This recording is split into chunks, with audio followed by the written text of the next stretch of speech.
In the years since Bioshock 2's release, many have contributed its shortcomings to 2K Marin's ambition or lack thereof. Popular belief is that because Irrational Studios played no role in the creation of Bioshock 2, that the game suffered for it. So when Bioshock Infinite was announced, and it was revealed that Ken Levine and company would be helming its development, fans grew ecstatic.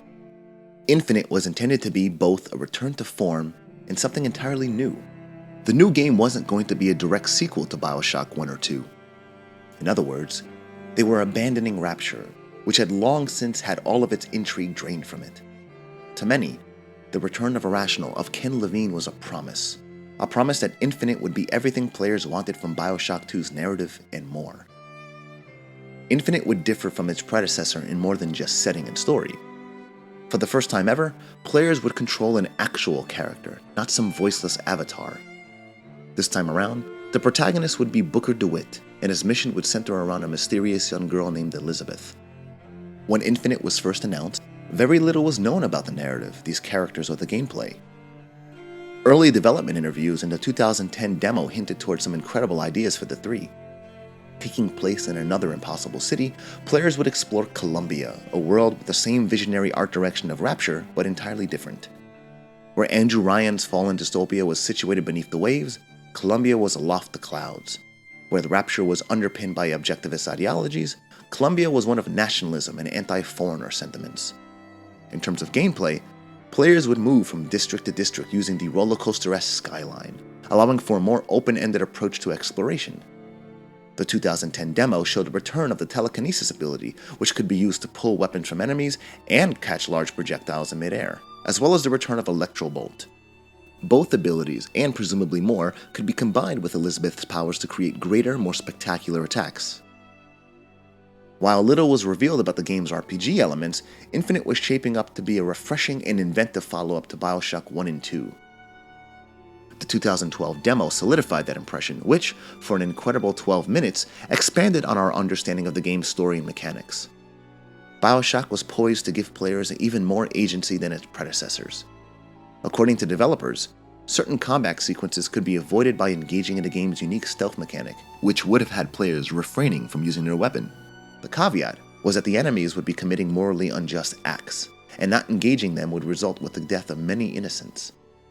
Players would be incentivized to intervene, in a system that would likely factor into a morality mechanism that sadly never made it into the final product. For instance, the 2012 demo showed Booker trying to navigate through a Vox riot. By hiding his weapon, he avoids many combat encounters. One moment even shows him drawing on an unarmed rioter in an attempt to intimidate him. He manages to sneak by without issue, that is, until Booker stumbles across a lynching in process. He decides to step in and protest the execution of an innocent postman. A shootout ensues, and one of the newest additions to the gameplay reveals itself. Early ideas for tears had Elizabeth pulling in not just cover, but more contextual and dynamic things like roaming skyline cargo, which is kinda cool. However, the most noteworthy use of tears would have been Elizabeth's ability to create doorways, which players could use to escape considerably tough combat sequences. This mechanic was slated to factor into the game's morality system. All of these systems had a great deal of promise. Sadly, the Bioshock Infinite we were introduced to in 2010 and met again in 2012 wasn't the same Bioshock Infinite that was released in March of 2013. Not that that really mattered in the moment. When Infinite dropped, it enjoyed the acclaim of both fans and critics alike. Understandably so. It was a wildly ambitious game with narrative, thematic, and artistic direction that exceeded the original Bioshock in many respects. Its gameplay was a distilled version of the shooting mechanics from the first two games, refined to feel slicker, more kinesthetically competent, like a Call of Duty game or a Battlefield. This contributed to Infinite's mass market appeal. What also made it more alluring was that Infinite was bereft of the baggage that came from a direct sequel, like Bioshock 2, since it took place in a new world with a new set of characters. These changes are Infinite's greatest strengths. Yet, despite this, Infinite is arguably the most disappointing entry in the series. None of the robust systems from the previous games survived the jump to mass market stardom. One could argue that this simplification was the logical next step for the series, and that the writing was on the wall. After all, Bioshock 2 further streamlined the RPG elements of the original game when it condensed the three categories of the Gene Tonic system down to one. However, Arguing that would be kind of reductive, since Bioshock 2 still had the gene tonic system. It was just streamlined, so that players wouldn't have to spend resources on gene tonic slots of differing categories. Perhaps it's true Bioshock Infinite traded in that system for a stronger, more cinematic narrative. I just don't understand why it had to be either or. Probably the most contested change from the earlier games is Infinite's removal of the weapon wheel. Previous Bioshocks allowed players to hold all of their guns simultaneously. Switching between weapons would be done through a radio hub, commonly called the weapon wheel. Infinite ditched that system entirely, replacing it instead with a 2-gun limit. It's yet another victim of Infinite's embracement of mass market appeal, as this system is commonly found in your typical AAA military shooter. One could argue that the de-emphasis on resource management necessitated this decision, and perhaps there is some logic to that argument. But, by removing the weapon wheel, players often find themselves having to abandon guns they spent precious resources upgrading all because they ran out of ammo, leaving them with just 2 options. The first being to switch to your alternate gun and hold onto your empty weapon until you pick up ammo for it. Of course, then you run the risk of running out of munitions for your secondary. Then there's the other option. Abandon both your weapons and use the guns you pilfer from the dead. This isn't ideal either, because those weapons haven't been upgraded, which will make them less effective against the already spongy fodder of Infinite's shooting gallery. To make matters worse, where previous games had players planning around encounters, combat is now a simple point-and-shoot affair. There's often little to no need for tactical consideration aside from getting the high ground or hiding behind cover. Vigors, Infinite's versions of plasmids, only serve 2 functions for the most part, dealing damage or crowd control. While the player can use them to create traps, that function feels fairly superfluous in lieu of the equally effective method of just blasting enemies in the face. It's a shame, really. Shooting in a Bioshock game has never felt this good, which is what makes the streamlining of the combat all the more tragic. The same can be said about the inventiveness of the Vigors. As cool as it is to unleash a murder of crows from your hands, most of the Vigors fail to spark the imagination in terms of either form or function. Return to Sender is the exception, in its ability to convert enemy gunfire into ammo, essentially rendering the player invincible from any attack that doesn't cause splash damage. It's the only Vigor that deviates from the simple attack and stun formula, though it does have an offensive capability as well. Admittedly, being able to hurl a sizzling ball of bullets back at your attackers is a nifty bit of insult meeting injury, but on a whole, the Vigors don't do much to expand on what we were introduced to in Rapture. Yes, I know that there's a narrative justification for this, but it feels more like a hand wave than a legitimate reason. In fact, some Vigors are meant to act as replacements for systems that were fully fleshed out in previous games. Exploiting enemy AI, for instance, made for some truly satisfying gameplay, whether it be in Rapture or aboard the Von Braun. Yet, for some reason, the ability to hack security systems was ditched entirely in Infinite. Instead, players who wished to subvert the game's AI would have to use the Possession Vigor, the effectiveness of which ranges from moderate to non-existent depending on the difficulty. It's a shallow alternative as well, which is representative of why Infinite is so frustrating to play. Its combat is regressive, it's restrictive, and worst of all, repetitive, especially on higher difficulties. Speaking of which, one of Infinite's biggest issues is its difficulty, specifically 1999 mode, which was one of the selling points of Infinite to those who were looking for an experience similar to older Shock titles. Named in reference to the year System Shock 2 was released, 1999 mode would have required players to choose a class, such as a heavy gunner or a long-ranged sniper type. They would have had to make tough choices regarding the character's growth, choices that would be irreversible, such as the kind of gear the player could equip. However, Irrational ended up scrapping this approach when they limited the amount of gear a player could equip to 4 and decided to randomize them on each playthrough. In the end, 1999 mode ended up being a bullet sponge mode, where enemies would regenerate all their health if the player ended up dying. Why 1999 mode couldn't be properly implemented is beyond me. It's not like it would have been a logistical nightmare to pull off. All Irrational had to do was increase the amount of gear players could equip, and not randomize their pickups. If increasing challenge was the primary goal, there are so many more interesting ways of doing so that don't involve making enemies eat bullets. Mixing up enemy configurations is one solution. Another would be to limit ammo drops while increasing the amount of damage that bullets inflict to both players and enemies alike. The Metro series does this very thing with its survival mode difficulty, which was designed to create a more hardcore and realistic experience, forcing players to slow down and think tactically about every encounter. It's a design choice that seems perfectly at home in the more considered approach of the early Shock games, which makes the shift towards simplicity all the more disappointing. This simplicity translates over to level design as well, which is as linear as it's ever been. The open-ended urban sprawls of the early game have been traded away for what are essentially long corridors or courtyards connecting point A to point B. This essentially means that the impact of any individual area is only as strong as its art direction, which Infinite admittedly excels at, but it's a hell of a step backwards from its predecessors who had both aesthetics and mechanics on lock. Even Infinite's more lauded locations, like the Hall of Heroes or Comstock House or the Fraternal Lodge of the Raven, are mainly remembered for their vistas, not for their gameplay. And while the late game area in Poria allows players off the rails for a bit of non-linear exploration, it's literally just a single spoke which connects back to the main path, and by then, it's still too little too late. Speaking of rails, let's not forget the skylines. Narratively, these snaking railways are used as Columbia's cargo conveyor belts. When Infinite was first announced, we were shown how they were going to be interconnected with the rest of the city, acting as a means for players to move from district to district seamlessly. The final product, however, has the skylines being isolated to only select areas. It's another victim of Infinite's shift towards linearity. It's disappointing, but it doesn't make them any less enjoyable to use. The freewheeling joy of shooting and bludgeoning enemies on the skyline makes for some of Infinite's more thrilling moments. So, stripped down gameplay aside, Infinite isn't a total disappointment. From an aesthetics perspective, it places just as much importance on art direction as its predecessors. But while Infinite's approach to environmental storytelling isn't as subtle, it's just as eye-catching. Beaux Arts-inspired architecture ensnares the eye, while the gilded statuary of men with god complexes grace the skybox from almost every angle. Columbia is a visual feast. It rewards astute players with tons of world-building vignettes. Wonderfully, Infinite is the first entry in the series that allows for purely explorative sections without combat.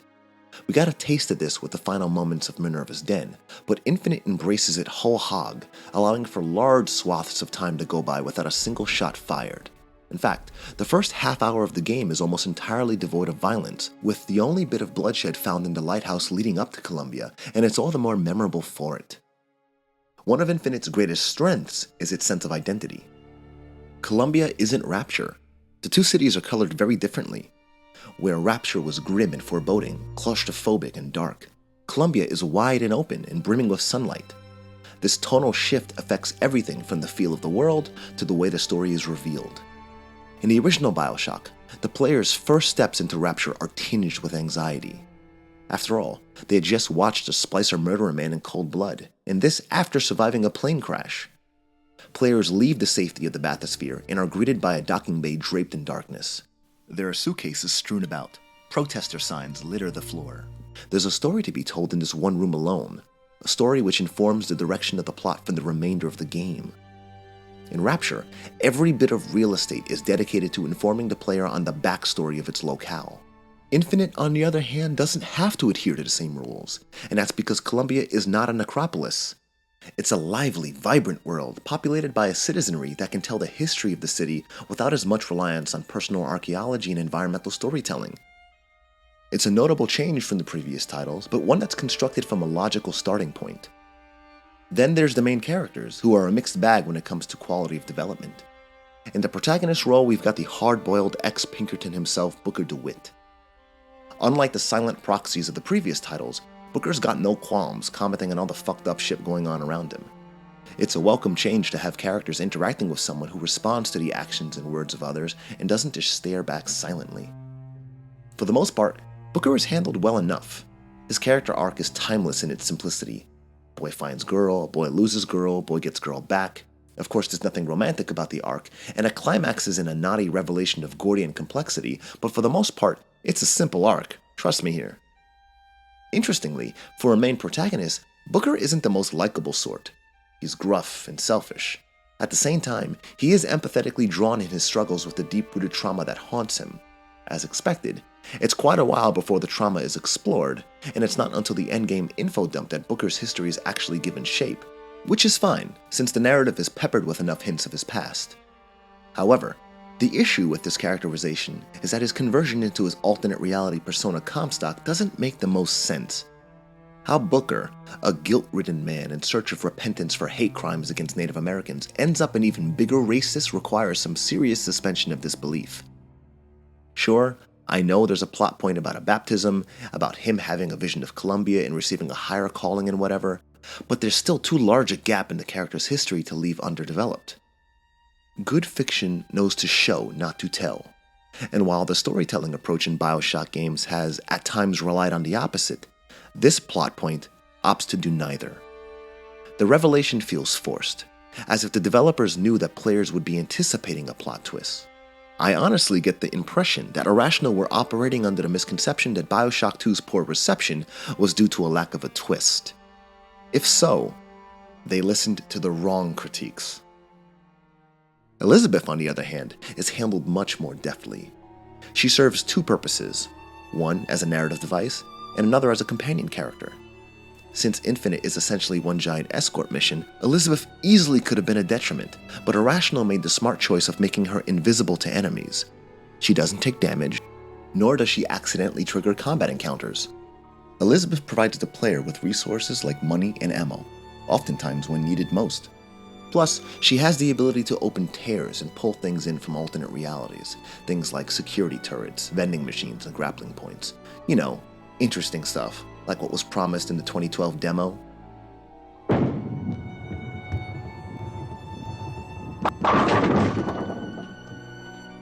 Like with 1999 mode, it seems the uniqueness of what tears could pull in was changed sometime during the development.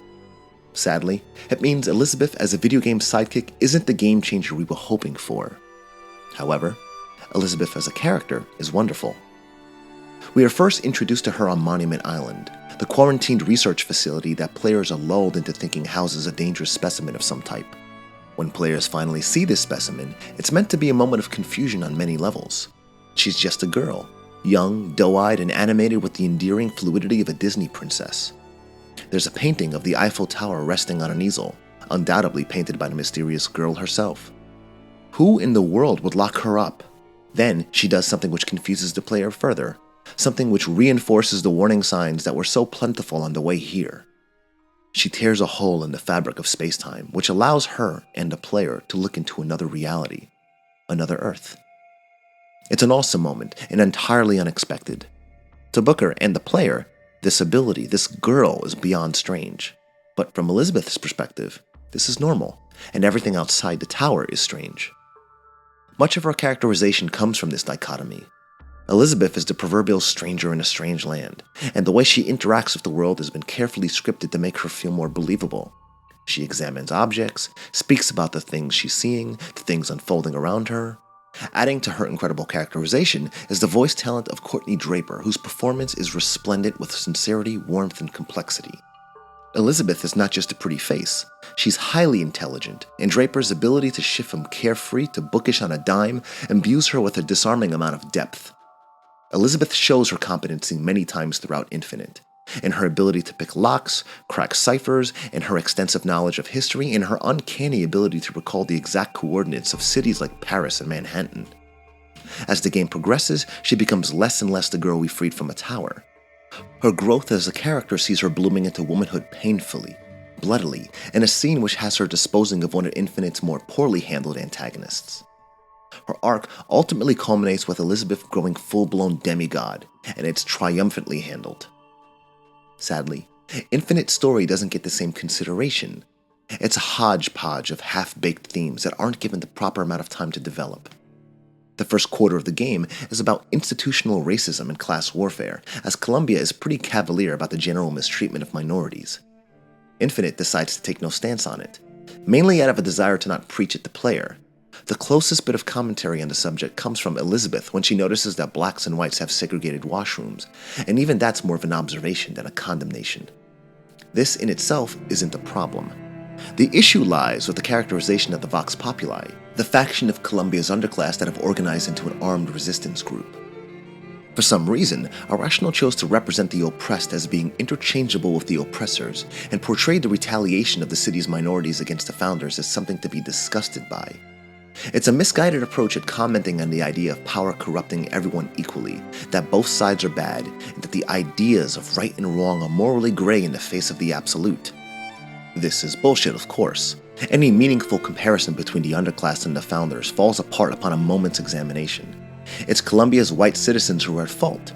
They not only acted violently towards the underclass, but they created the Vox with their brutalizations of minorities. By treating the underclass like monsters, the founders taught them to respond monstrously. The Vox's response is one informed by a lifetime of abuse, a lifetime and more. Colonization in America started in the early 17th century, and the entirety of its relationship with people of color has been that of subjugation, violence, and exploitation. For Infinite to point a finger at the Vox and say, maybe both sides are bad, is so off base that it's both insulting and ignorant. Infinite tries to demonize the Vox for their unwillingness to turn the other cheek and rise above the level of their oppressors. And Irrational really wants you to get on board with this. It's almost as if they forgot that they gave you the option of stoning an interracial couple 30 minutes into the game. It doesn't matter that Infinite won't allow you to go through with it, because stoning minorities is still a practice in Colombia. It's hard to feel bad for a culture that encourages this kind of behavior. Even more audacious, Irrational uses the endangerment of a child as a cheap way of reinforcing how bad the Vox are. It's a clumsy decision on their part, feeling like a quick and easy alternative for nuanced commentary. In the end, the Vox not showing mercy to their oppressors doesn't make them monsters, it makes them human, and history justifies that decision. Like with the first two Bioshocks, Infinite wants to incorporate the idea of black science into its narrative. But does its presence in Colombia really make sense? With Rapture, players got to see the outcome of a society free from the constraints of ethics, because that was its reason for being. The creation of plasmids, of little sisters, and other affronts to nature played well with the ethos of Rapture and its citizens. However, with Colombia, Vigors don't really seem to factor into the whole theocratic society routine. Its citizens don't partake, and maybe that's because the practicality of Vigors is tenuous. Firemen who create fires, murder of crows being used to cover the city with eyes. It's no surprise Colombia's relationship with Vigors is opaque. Its inhabitants don't ascribe to a philosophy which validates its use or its existence. Infinite also explores the idea of spiritualism. Seances were a popular practice during the turn of the century, and one of the game's so-called heavy hitters is meant to invoke America's fascination with the afterlife. The Siren is the embodiment of this, an enraged spirit pulled for some netherworld fluctuating between life and death.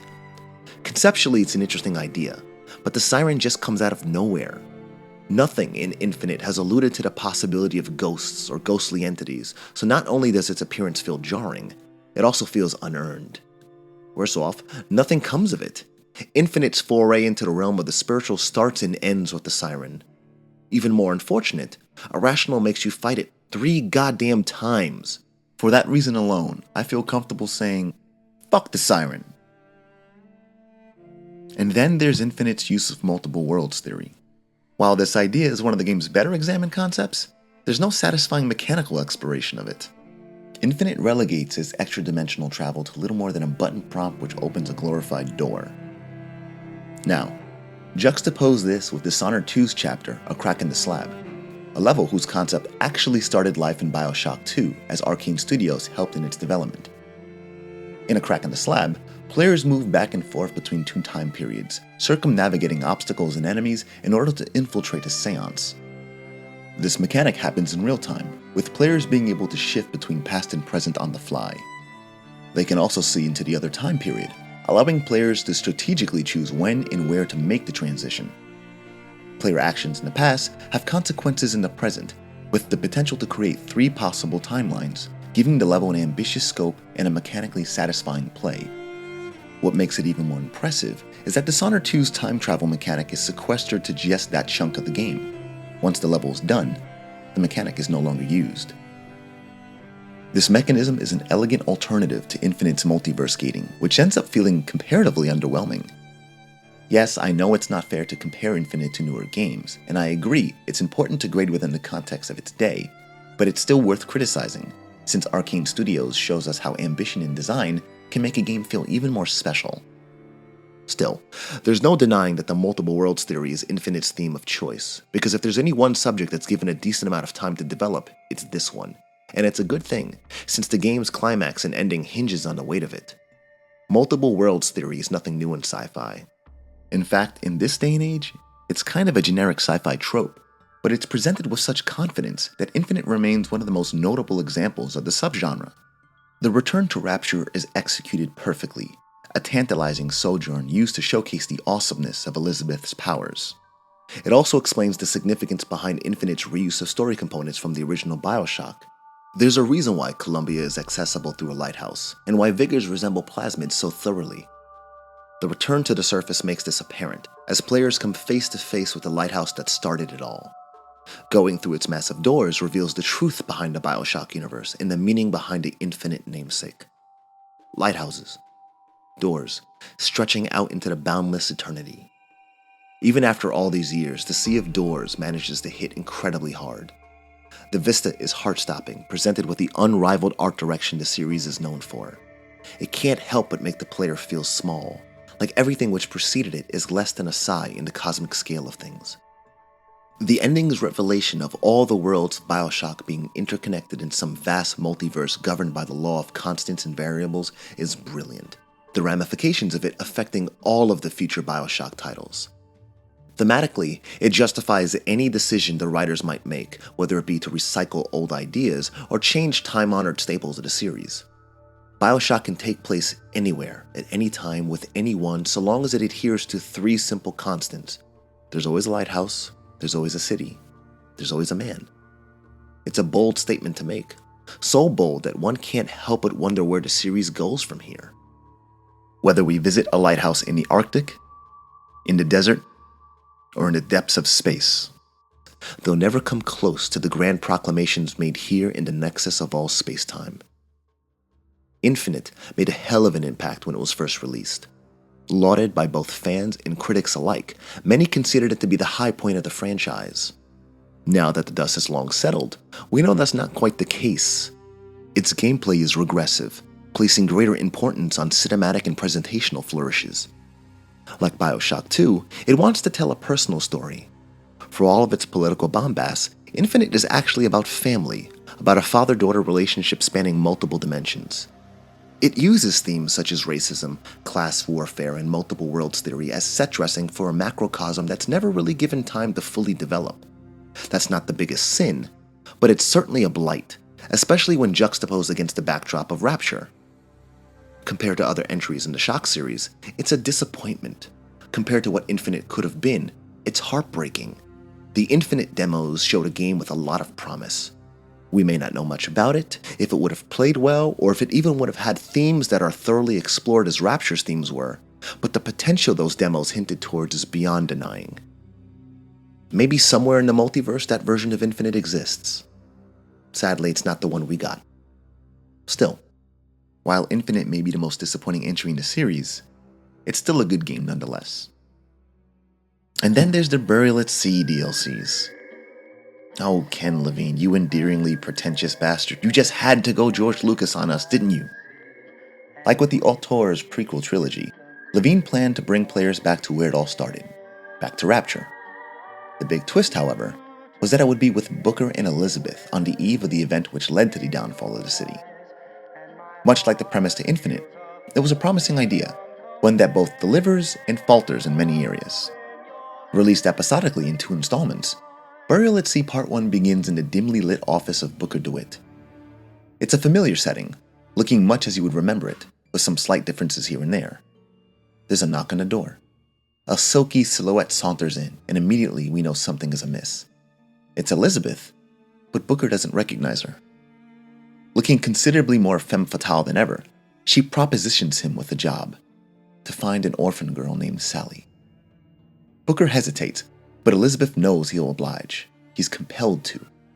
She slinks out of the office, and Booker follows, entering not into the smoky hallway of some New York City apartment building, but into Rapture, looking sleeker and more polished than ever before. This is Rapture before the fall.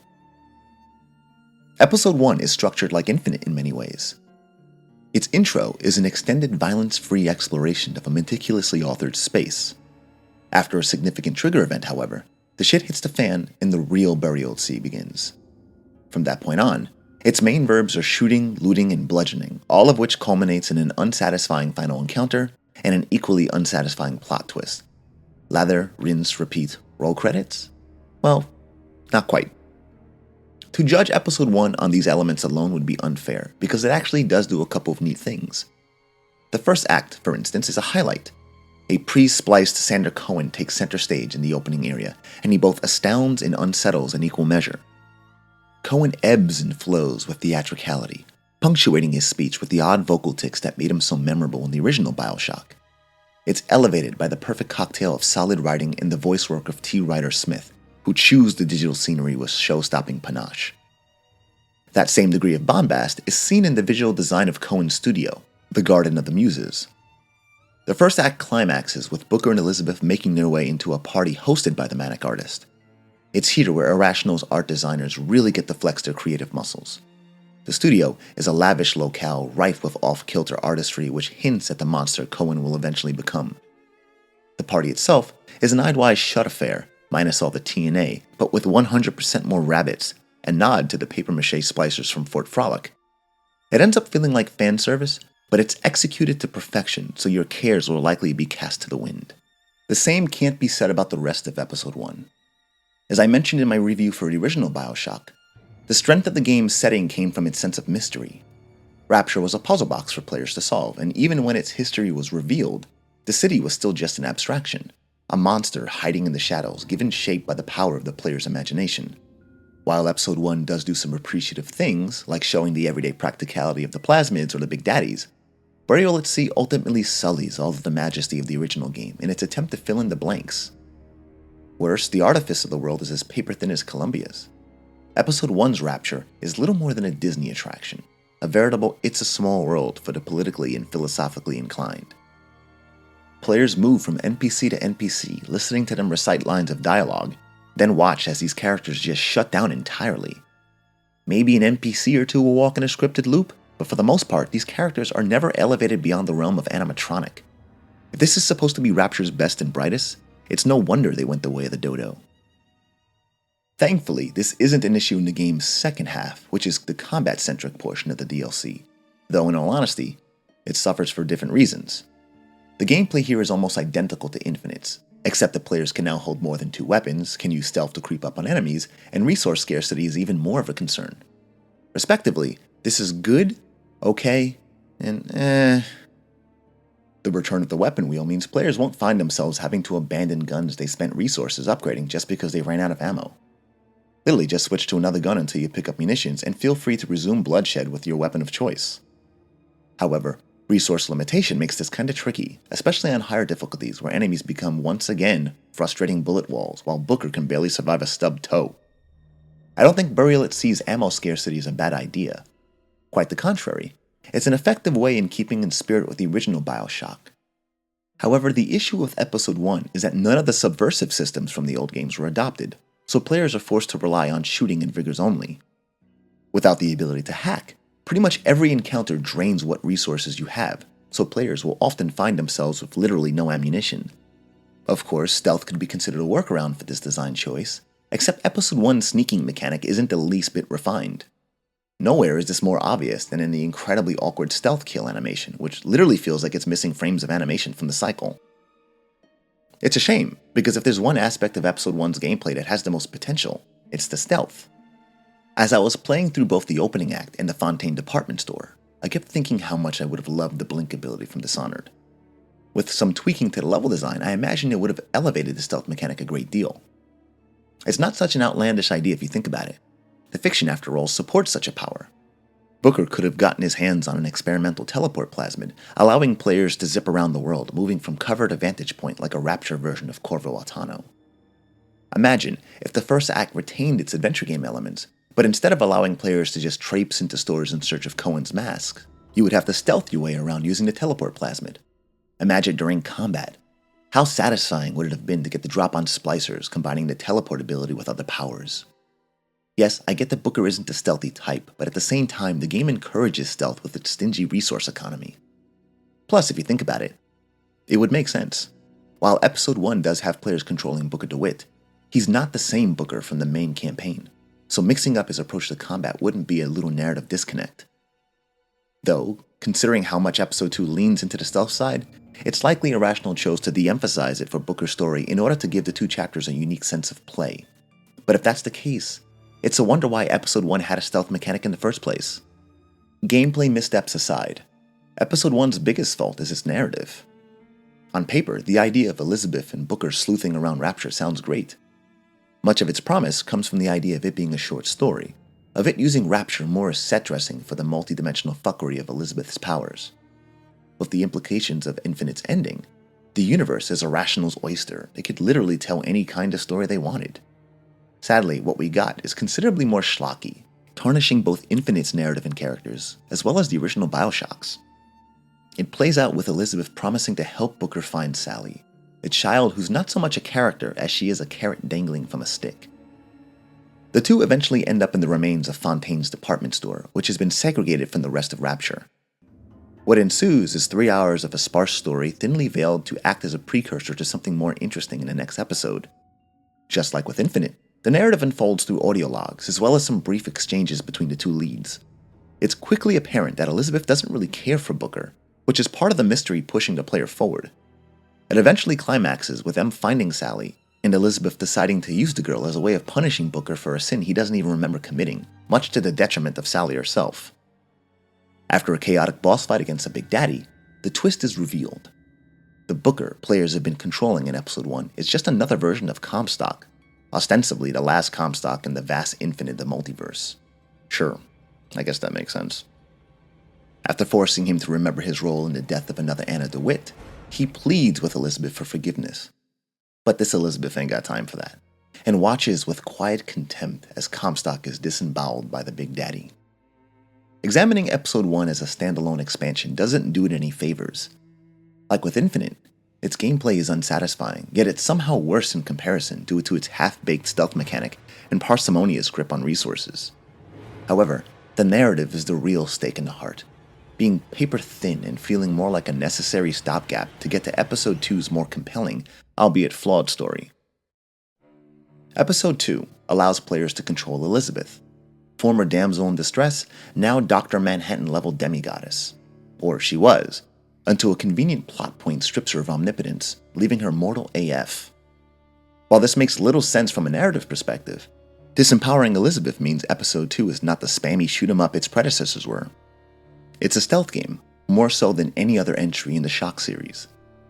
The good news is it works well, a bit too well at times, but it doesn't feel like it was tacked on at the last minute. The bad news is, it results with Episode 2 feeling more restrictive on any difficulty higher than medium. Unlike Booker, Elizabeth's combat prowess is non-existent. She doesn't know her way around the gun and has very little vitality, so she can't take many hits. Since Episode 2 is even stingier when it comes to resources, creeping up on splicers and taking them out quietly or avoiding them entirely is an absolute necessity. Sadly, it sounds more challenging than it actually is. Very early on in Episode 2, Elizabeth finds a crossbow. Like with the weapons from Bioshock 1 and 2, it uses multiple types of ammo. Its standard bolt, the Tranquilizer, is quite effective, capable of knocking almost all baddies out instantaneously, while the Noisemaker bolt can be used to create auditory distractions. The crossbow also fires a gas bolt, which can be used to incapacitate groups of enemies. The crossbow makes the stealth infinitely more enjoyable. On a whole, it's maybe too effective, but it never feels game-breaking. Unfortunately, Irrational also decided to include a new plasmid called Peeping Tom, which gives Elizabeth the ability to turn invisible for a period of time, as well as see through walls. On one hand, it's a nifty little power, allowing Elizabeth to get the drop on any enemy quietly. However, on the other, it's OP right from the onset, and it only gets more powerful as the game progresses, eventually allowing her to remain invisible indefinitely so long as she isn't moving. It's a strange choice, as it literally undermines all challenge from just about every encounter in the DLC. The immense idiocy of the enemy AI doesn't help things. Players can literally use Peeping Tom right in front of a splicer. Once invisible, enemies will be befuddled to the point of allowing the player to stealthily take them out. Irrational's attempt at obviating this is to give splicers hearing better than a solar-charged Kryptonian. Seriously, these guys can hear a pin drop from a mile away. It all plays out with the stealth feeling incredibly binary, with no gradients.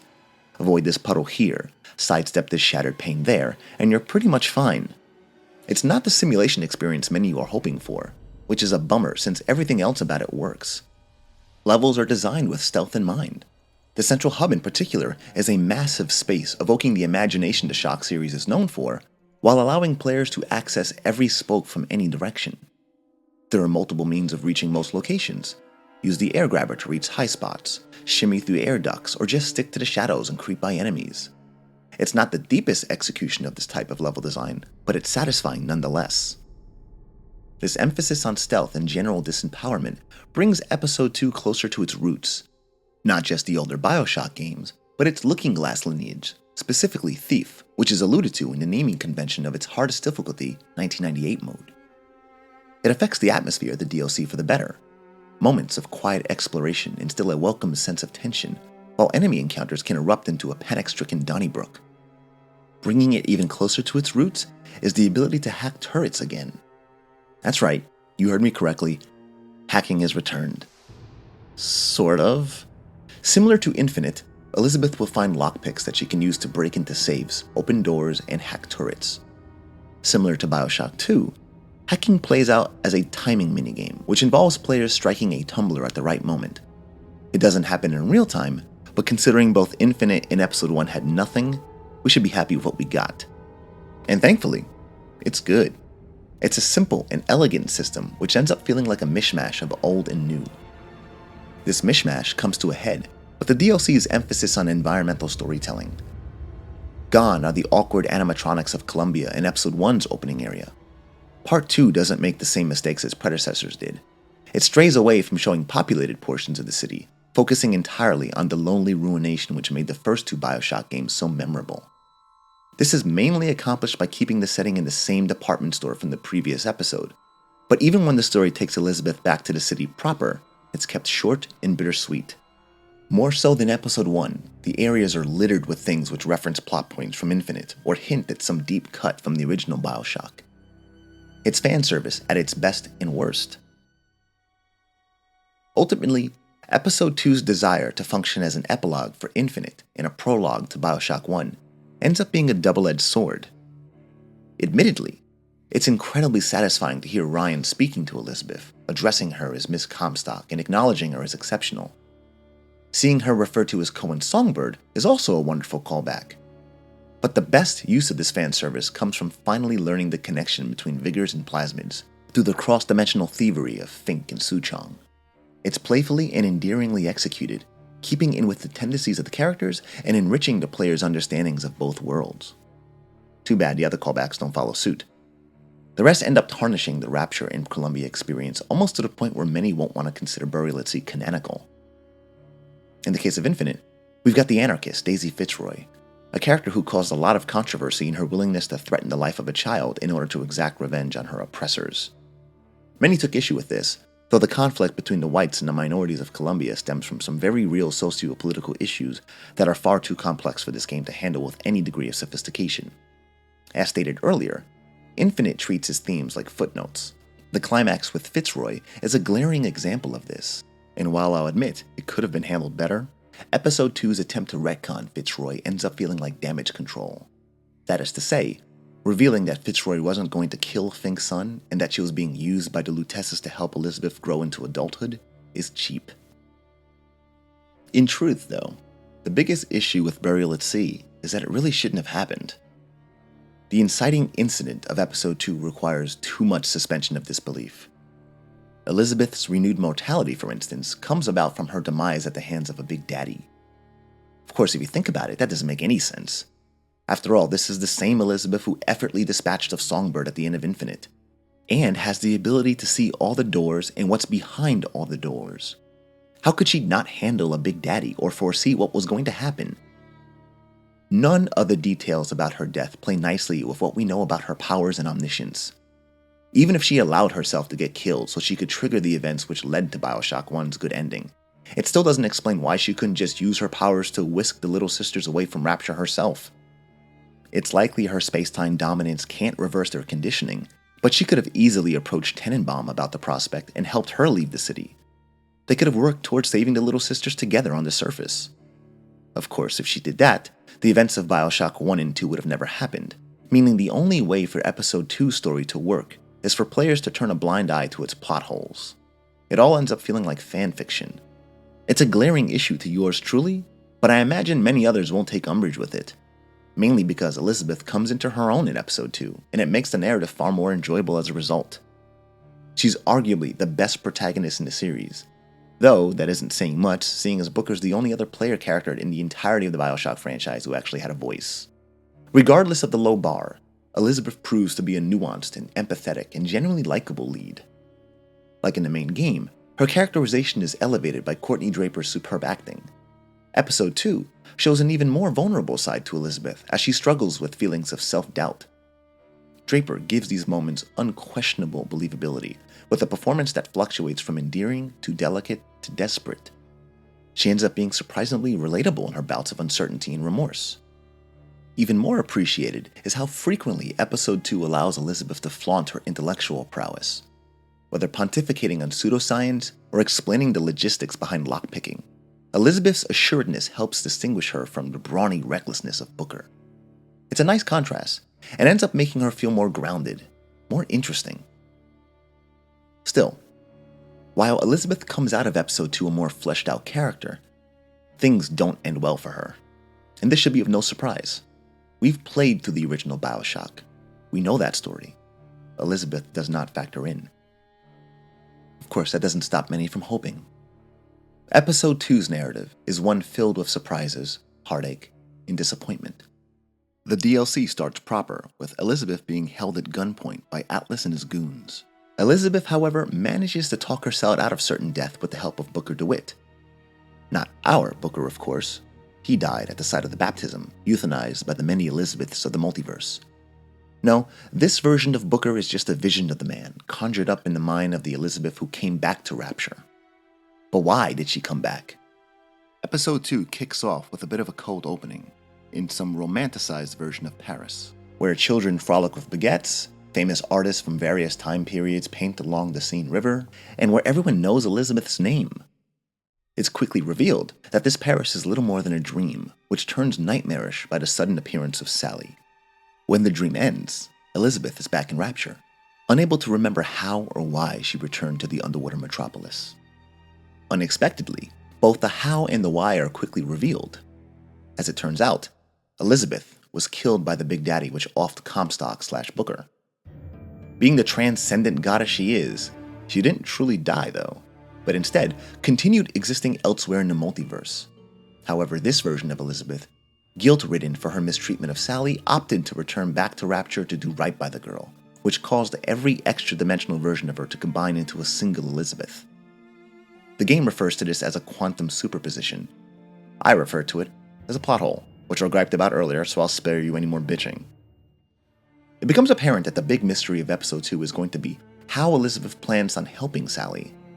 It's a strong mystery, and it never lets up, only twisting and getting more labyrinthine as the DLC progresses. At times, too much. Elizabeth promises to help Atlas return to Rapture by finding Suchong. Doing so requires the use of the Lutece particle, which can only be found in Columbia. Luckily for her, Suchong has constructed his own Lutece device, which would allow her to cross dimensions and secure it.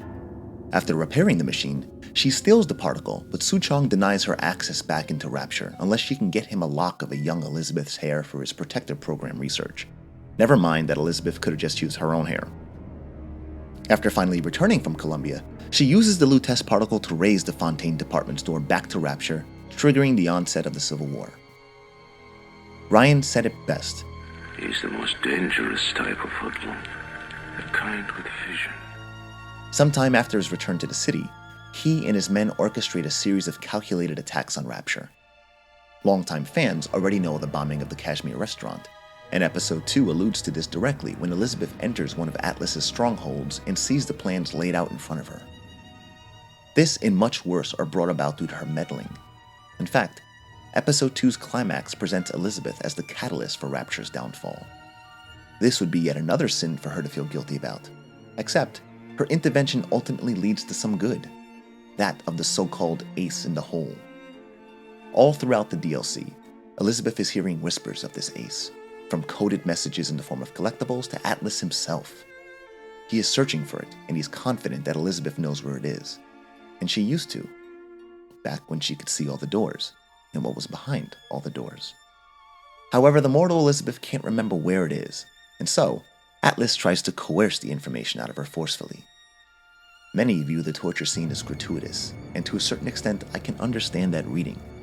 It's the only instance of this kind of treatment being done to a protagonist in the series, and it's unfortunate that it had happened to the franchise's sole female lead. That being said, it's not bloody nor gleeful in its depiction of torture, and is actually a stark contrast to the over-the-top violence to the game's executions. To its credit, the scene allows for a genuine moment of strength from Elizabeth. In the face of such barbarism, she remains steadfast in her unwillingness to help Atlas.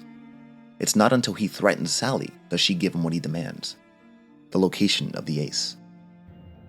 This takes her to the doorstep of Suchong's clinic. Within the confines of Episode 2's story, everything that is seen here is a necessity. One of the overarching questions of the DLC was how the Little Sisters would be paired to their protectors. By this point in time, Elizabeth and the players should have solved that mystery. It's empathy that binds them. Suchong, on the other hand, learns the hard way. When he physically abuses one of the gatherers, a Big Daddy appears. And not just any Big Daddy, her Big Daddy. In the original Bioshock, players could only listen to Suchong's final moments via audio log. Episode 2 shows it, reveling in it in exuberant detail. In a fit of rage, the Protector lays waste to him, impaling the good doctor with his drill in a scene of animalistic power and paternity. It's a wonderfully crafted scene, but like many of the other callbacks in the DLC, it ultimately serves to undermine the integrity of the original Bioshock.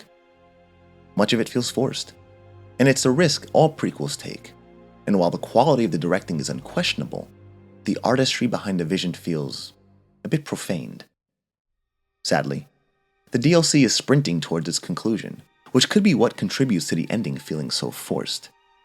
From the moment Elizabeth uses the Lutece particle up to the ending proper, pretty much everything is happening in a cutscene and at a breakneck pace. Besides Suchong's body lies the ace in the hole. It's mentioned so many times throughout the DLC that I wouldn't be surprised if fans of the original game figured it out long before the meaning was actually revealed. If so, it doesn't make the revelation any less satisfying. For what it's worth, it's one of the few callbacks that don't feel gratuitous. The ending, as a moment of closure, works very well. It's visually striking, using darkness and the explosive backdrop of a terrorized Rapture to emphasize the futility of Elizabeth's situation. She knows her chance of survival is nil. Elizabeth has come to terms with her end. She came to terms with it before Episode 2 even began. If players were expecting things to end well, they weren't paying attention. Elizabeth's confrontation with Atlas isn't a battle of wits or traded barbs. It's a quiet acceptance, an unspoken confidence that Elizabeth takes solace in. Just as the ace is her end, so too is it Atlas's. Someday. I take a lot of issues with the logistics of Episode 2's plot. I just find it hard to believe that the quantum powerhouse at the conclusion of Infinite would meet her demise at the head of a monkey wrench, mainly because the series of events which led to this ending requires too much suspension of disbelief. But this is the ending we got, and for what it is, it's quite affecting. Elizabeth's story is the most dynamic in the series. She's had a darkly beautiful arc, growing from tragic innocence to youthful naivete to blood-stained womanhood.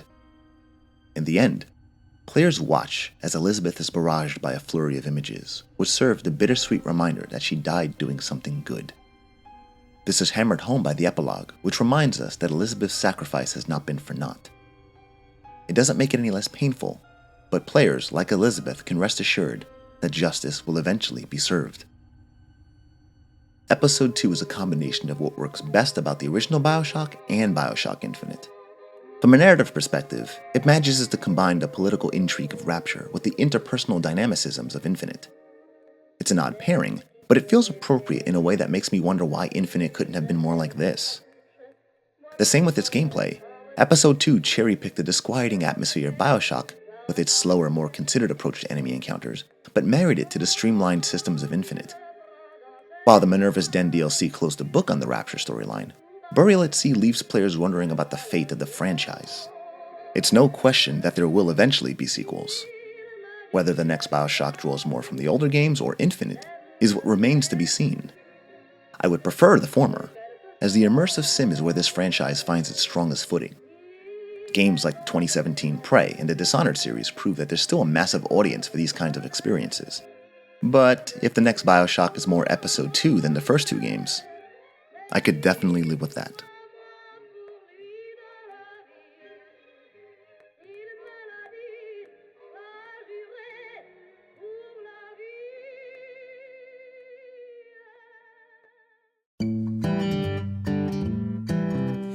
Ryan rewards those who strong and able.